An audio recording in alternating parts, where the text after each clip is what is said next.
एवढ्या मोठ्या जगात पण आमच्या या छोट्याशा घरात ना दिवसभर आमच्या दोघींचंच राज्य असतं. मी आणि फक्त माझी समर्था. दिवसभर आम्ही दोघीजणी पण ना एकमेकींची कंपनी खूप एन्जॉय करतो. सकाळी त्यांना बाय केल्यानंतर घरात पुन्हा आमचं छोटंसं विश्व सुरू होतं. जिथे कुणाशीही कॉम्पिटिशन नसती, कुणाचं काय चाललंय हा डोक्यात विचार नसतो. फक्त ती आणि मी. तिला बघून थोडीशी जागी असताना काही कामं करून घ्यायची आणि काही ती उठल्यानंतर करायची.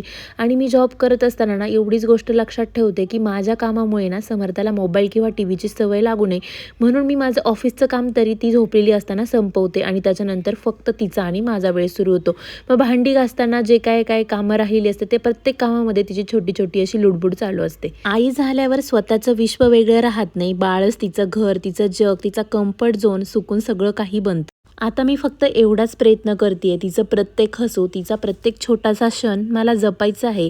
कारण मला तिचं बालपण अजिबात मिस करायचं नाही. आणि खरं सांगते, एवढ्या मोठ्या जगात मला माझ्या सगळ्यात जास्त सुकून जो काही मिळत असेल किंवा जो काही आनंद, समाधान, तो फक्त तिच्यासोबतच्या या छोट्याशा दुनियेत.